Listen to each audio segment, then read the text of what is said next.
नमस्कारम। मैं हूं आपका होस्ट कृष्णा भटनागर। आपका अपने पॉडकास्ट चैनल मेरी बात आपके स्वाद में स्वागत है। मैं इस शो को इंग्लिश में भी माई टॉक्स विद यू के नाम से कर रहा हूं। आप चाहें तो मुझसे वहां भी जुड़ सकते हैं। मैं आपको अपने साथ धीरे धीरे माया के आश्चर्यजनक और विस्मित करने वाले सफर पर ले जाने की कोशिश करूंगा, जहां पर हम खुशी, उल्लास, आनंद, आत्मबोध का अनुभव करेंगे।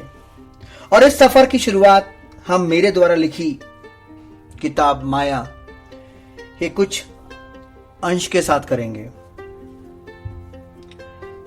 माया एक ऐसा शब्द जिसके प्रति जाने अनजाने सब आकर्षित रहते हैं, लेकिन उसके बारे में विस्तार से नहीं जानते हैं और हर उस चीज को झुटलाने की कोशिश करते हैं, भागने की कोशिश करते हैं जो माया से संबंधित होती है। मैं बचपन से ही शब्द माया की ओर हमेशा से आकर्षित रहा हूं। रहस्यमय रूप से शरारती ये मुझे अपनी ओर हमेशा से खींचता रहा है।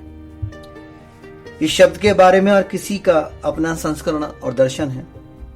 बचपन से ही हमें ये सिखाया जाता है कि माया सिर्फ एक भ्रम और या मिथ्या या कोई मृग तृष्णा है और हमको माया में लिप्त नहीं होना चाहिए, क्योंकि ये हमेशा भौतिकवादी दुनिया से संबंधित है। वास्तव में देखा जाए तो ये आध्यात्मिकता के ध्रुव का एक और बिंदु है। मैं व्यक्तिगत रूप से माया की पूरी ऊर्जा को जीने और आनंद लेने के लिए मानता हूं और सचेत कर्म, जागरूकता और नियंत्रण के साथ इसका हिस्सा बनने के लिए जोर देता हूं। हालांकि ये इतना आसान नहीं है जितना लगता है, लेकिन आपको अपने प्रयासों और क्षमता पर विश्वास करना चाहिए और परिणाम को उस सर्वशक्तिमान के ऊपर छोड़ देना चाहिए। अपने जीवन के वर्तमान क्षण में पूरे जोश और उत्साह के साथ रहें। तनाव, भय, चिंता, लालच, ईर्ष्या केवल स्थितिजन्य हैं और आपको इन चुनौतियों का सामना करना होगा और इन सबसे पार आना होगा। अगर आप शांति पाना चाहते हैं तो दुनिया से भागना इसके लिए सबसे सरल तरीका है, लेकिन यह स्वीकार करना वास्तव में मुश्किल है कि कोई भी अपने आप को इस सारे सांसारिक माया के बीचों बीच रखते हुए, सब कर्म निभाते हुए शांति पा सकता है। यदि आप अपने अनुलग्नको से दूर हो जाते हैं तो आप मन की पवित्रता पा सकते हैं, उसको प्राप्त कर सकते हैं, लेकिन यह स्वीकार करना वास्तव में मुश्किल है कि कोई भी रिश्तों और लगाव के साथ इस माया के सांसारिक चक्रवात के केंद्र में बहुत ही नियंत्रित और शांत रह सकता है। यह आपको बाहरी रूप से प्रभावित कर सकता है, लेकिन आंतरिक रूप से नियंत्रण करना पूरी तरीके से आपके हाथों में। यह स्वीकार करने में कोई कठिनाई नहीं है कि ये मोमबत्ती की लौ एक जगह पर हवाओं और तूफानों से अलग थलग होगी तो स्थिर रहेगी, लेकिन आप ये कैसे विश्वास कर सकते हैं कि उग्र हवाओं और तूफान के बीच में भी एक मोमबत्ती लगातार जलती रह सकती है? यह पूरी तरीके से आपकी मान्यताओं और आपके विश्वास पर निर्भर है।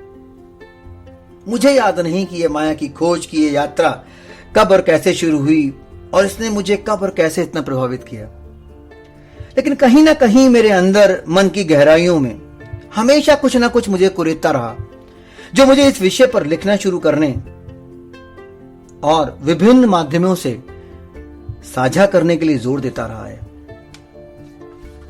हम सब जानते हैं कि जीवन बहुत सीमित है और ऐसा ही समय के साथ भी है। हमें स्वीकार करना होगा कि हम समय के खिलाफ नहीं लड़ सकते हैं। ये एक बार चला जाता है तो लौटकर फिर वापस नहीं आता है। हमें अपने हिस्से के मिले इस बेशकीमती समय के हर सेकंड का उपयोग बहुत समझदारी से करना है। इस भौतिक ब्रह्मांड में मानव शरीर से एक विशाल आकाश गंगा तक प्रत्येक वस्तु चीजों के एकत्रीकरण के कारण है, जो इसकी वर्तमान स्थिति को बनाए रखती है। उनमें से अगर एक को भी बदलते हैं तो सारे समीकरण उस वस्तु, समय और स्थान के परिप्रेक्ष्य में बदल जाते हैं। इस प्रकार हम इस दुनिया के रूप में जो भी अनुभव करते हैं और जिसे हम अपना अस्तित्व मानते हैं, वह एक सीमित अर्थों और सीमित परिप्रेक्ष्य में सिमटी एक वास्तविकता है। हमारे शास्त्रों के अनुसार सृजन चेतना का एक नाटक है। यह अपने आप को विभिन्न चीजों में विभक्त करता है और अंत में बिना किसी स्पष्ट और विशिष्ट कारण के सब कुछ अपने आप में वापस ले लेता है। सर्वशक्तिमान ईश्वर किसी विशेष उद्देश्य या इच्छा के साथ कुछ भी नहीं करते हैं। मेरा विश्वास कीजिए, दुनिया कुछ भी नहीं है, बस अंतरिक्ष में चेतना का एकमात्र एहसास है। ऐसा लगता है जैसे अज्ञानी की आंखों में एक मृत तृष्णा के रूप में मौजूद है। यही सब माया है। यही वो माया है जिसके विषय में विस्तार से हम हमेशा के जानने के इच्छुक रहते हैं। ब्रह्मांड की अनंत चेतना और स्पष्ट अस्तित्व के बीच में कोई विरोधाभास नहीं है। यह उस व्यक्ति के अद्भुत और अजीब और अजूबे सपने की तरह है जो वो अवचेतन मन की बंद आंखों से देख रहा है। हमें अपनी ऊर्जा का तर्क संगत उपयोग करना चाहिए और शांति और विश्लेषणात्मक रूप से यह स्वीकार करना चाहिए कि जो कुछ भी हो रहा है, जो भी हो रहा है हमारे आसपास या हमारे साथ, वो सब हमारे लिए अच्छा ही है। यदि परिणाम हमारी इच्छा के अनुसार नहीं है तो भी हमें यह समझना और स्वीकार करना होगा कि या तो हमारे प्रयासों में कुछ कमी है या फिर यह हमारी नियति है और जो उस सर्वशक्तिमान के अधीन है। सबकी अपनी अपनी नियति है और इसे बदला नहीं जा सकता है। हाँ, हमें अपने प्रयासों में कोई कमी नहीं रखनी है क्योंकि नियति तो हमें नहीं पता है, लेकिन इसे स्वीकार करते हुए हम हमारी दुनिया को बदल सकते हैं। हर किसी के पास कुछ बहुत ही विशेष क्षमता होती है जिसे तलाशने की आवश्यकता होती है। इस बात पर दृढ़ विश्वास करें कि जब तक चीजों का पता नहीं लगाया जाता है तब तक आप अपने भाग्य की पराकाष्ठा को नहीं छू सकते हैं। अपनी क्षमता को पता लगाने के लिए आपको सीखने की अवस्था को भी पार करना होगा। सीखने की अवस्था को पार करना, सीखना एक ऐसी क्षमता है जो आपको अपने अंदर पैदा करनी होगी। आप सीखने के लिए हमेशा इच्छुक रहें। जब आप सीखने के इच्छुक रहेंगे तो आप नई नई चीजों को सीख पाएंगे, उनके बारे में जानेंगे। और यहां मैं कह रहा हूं क्या कि आपको इस बात पे दृढ़ता से विश्वास करना पड़ेगा कि आपको सीखने की क्षमता से भी आगे जाना पड़ेगा। जब तक आप उन चीजों का पता नहीं लगा पाते हैं तब तक आप अपने भाग्य की पराकाष्ठा को नहीं छू सकते हैं। जब आप सीख जाते हैं और सीखने की अवस्था को पार कर लेते हैं तो आप उस अवस्था में पहुंच जाते हैं जहां आपके अंदर आपके सामने आई सभी बाधाओं के खिलाफ खड़े होने और जीवन की वास्तविकता को समझने में आपका मस्तिष्क बहुत मजबूत हो जाता है। आप में वो क्षमता पैदा हो जाती है। जीवन के हर पल का